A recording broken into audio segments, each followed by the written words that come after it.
नाशिकच्या गंगापूर रोड परिसरातील झेप्टो स्टोअर मधून मागवण्यात आलेल्या 28 ग्रॅम प्रोटीनचा दावा असलेल्या ब्रेडमध्ये बुरशी आढळल्याने एकच खळबळ उडाली आहे। संबंधित ग्राहकाने तात्काळ स्टोअरमध्ये जाऊन याबाबत जाब विचारला असता व्यवस्थापकाने भेटण्यास टाळाटाळ केल्याचा तसेच कर्मचाऱ्यांनीही उडवाउडीची उत्तरे दिल्याचा आरोप करण्यात आलाय। यावेळी स्टोअरची पाहणी करताना काही ब्रेड व इतर खाद्यपदार्थांची मुदत संपलेली असल्याचे तसेच काही उत्पादनांवर बुरशी आढळल्याचा दावा करण्यात आलाय।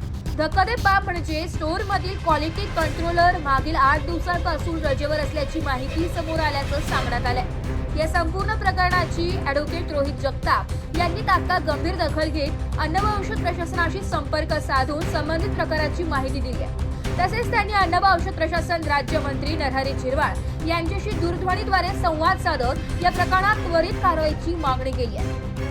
यावेळी संबंधित अधिकाऱ्यांकडून तात्काळ कारवाई केली जाईल असे आश्वासन देण्यात आल्याचं सांगितलं जात आहे। या घटनेनंतर ॲडव्होकेट रोहित जगताप यांनी नागरिकांना आवाहन करताना सांगितले की झेप्टोसह कोणत्याही ऑनलाईन प्लॅटफॉर्मवरून खाद्यपदार्थ मागविताना उत्पादनाची एक्सपायरी डेट, पॅकिंग आणि गुणवत्ता नीट तपासा।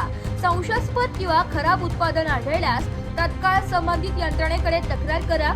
या प्रकारामुळे ऑनलाईन किराणा वितरण सेवांमधील गुणवत्ता नियंत्रण आणि अन्न सुरक्षेच्या अंमलबजावणीबाबत पुन्हा एकदा प्रश्नचिन्ह निर्माण झाले असून अन्न व औषध प्रशासन आता या प्रकरणात कोणती कारवाई करते याकडे नागरिकांचं लक्ष लागलंय।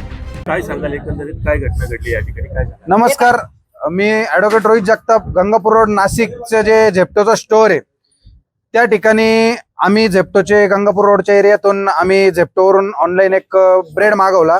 तो ब्रेड 28 ग्रॅम प्रोटीन असल्याचा क्लेम केलेला आहे त्यांनी। तो ब्रेड आम्ही चहा पिण्याच्या दरम्यान तो मागवला। त्या ब्रेडची ऑर्डर आल्याच्या नंतर त्या सदर प्रकारात असं घडलं की त्यावेळेस त्या ब्रेडला बुरशी लागलेली दिसली। बुरशी लागलेली आढळल्याच्या नंतर त्याची एक्सपायरी आम्ही चेक केली। एक्सपायरी कुठल्या प्रकारची ती संपलेली नव्हती, 1 दिवस बाकी होता। 1 दिवस बाकी असताना देखील त्या प्रोडक्टची एक्सपायरी संपली। त्यानंतर आम्ही त्वरित झेप्टोच्या ॲपवरती कंप्लेंट केली। त्यांनी कुठल्याही प्रकारचा प्रॉपर आम्हाला म्हणजे जो आहे त्यांचा जो रिप्लाय तो दिलेला नाही। आमचा तोडगा त्या ठिकाणी निघालेला नव्हता। त्यानंतर आम्ही आमचा मोर्चा सदरचा जो आहे तो इथल्या स्टोअरवरती वळवला।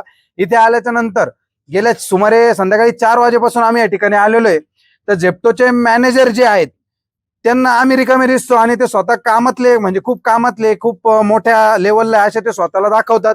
ते जे झेप्टोचे मॅनेजर आहे, जगताप म्हणून नाव आहे त्यांचं, ते त्या ठिकाणी आता 7-7:30च्या दरम्यान पोहोचले। अतिशय म्हणजे वेळ प्रसंगी त्यांनी बघून खूप मोठी कष्ट करून धावाधाव करून त्या ठिकाणी आले।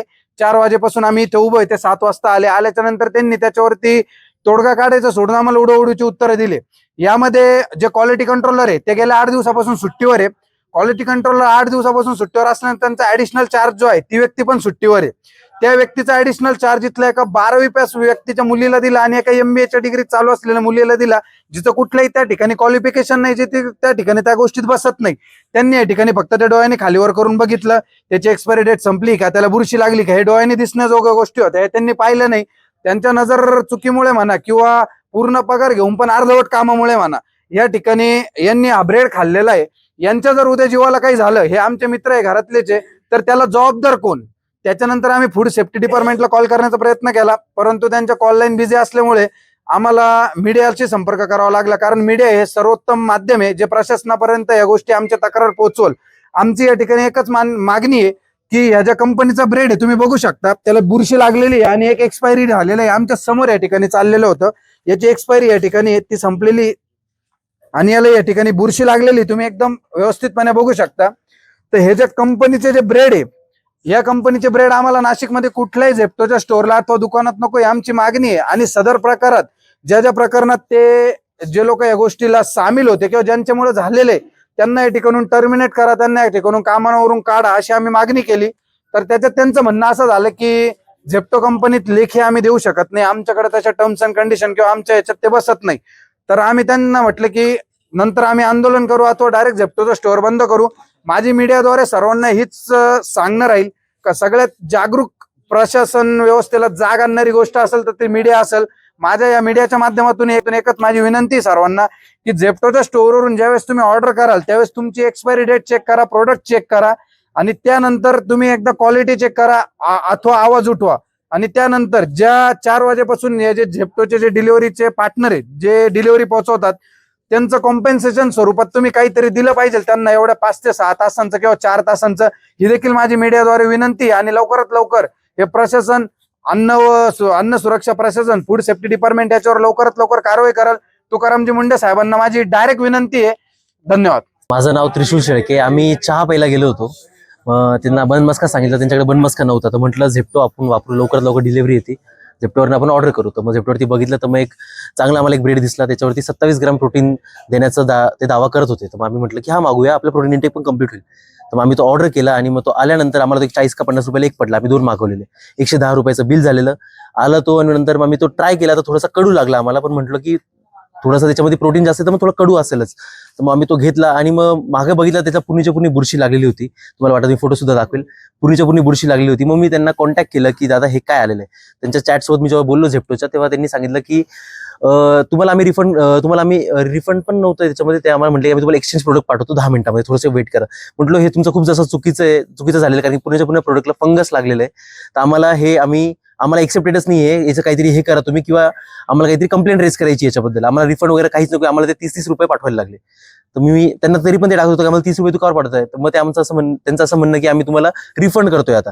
मग आम्ही तिकडनं पटकन इथं पोहोचलो आणि इथं आमचं जे काही बोलणं झालं ते आहेत. तर इथं मला असं वाटतं की इथं मॅनेजमेंट खूप खूप खतरनाक प्रकारे चुकलेली आहेत. कोणी पण इथं काम करतंय, काहीच त्यांना नॉलेज नाही, काही नाही, कोणी पण ऑडिट करते, कारण की इथं कामावरती सिक्युरिटी चेकवाले लोकच नाहीये. तर त्यांना जेव्हा आम्ही बोललो की असं आहे, तर ते आम्हाला म्हणतात की तुम्हाला 40 रुपये पाठवू का किंवा 50 रुपये पाठवू का. आणि मॅनेजरला जेव्हा बोलतो की असा प्रॉब्लेम झाला, तुम्हाला किती पाठवू आम्ही, किंवा तुम्हाला आम्ही 100 प्रोडक्ट घेऊन जाणार तुम्ही इथनं. नंतर आम्ही जेव्हा इथं प्रोडक्ट बघितले, तर प्रोडक्टमध्ये जेव्हा ते आता द हेल्थ काहीतरी त्यांचं नाव आहे, दाखव मला इथं प्रोडक्ट काय. तर द हेल्थ फॅक्टरी नावाचं जे प्रोडक्ट, तिथे आम्हाला 2-3 अजून प्रोडक्ट भेटले जे एक्सपायर्ड आहे, त्यांना फंगस लागलेलं आहेत, एक्सपायर झालेलं आहेत, असं इथं प्रोडक्ट्स आहेत. तर आमचं हेच होतं. नंतर आम्ही मॅनेजरला कॉल केला, तर मॅनेजर आम्हाला 4 तासानंतर आलेला आहे भेटायला.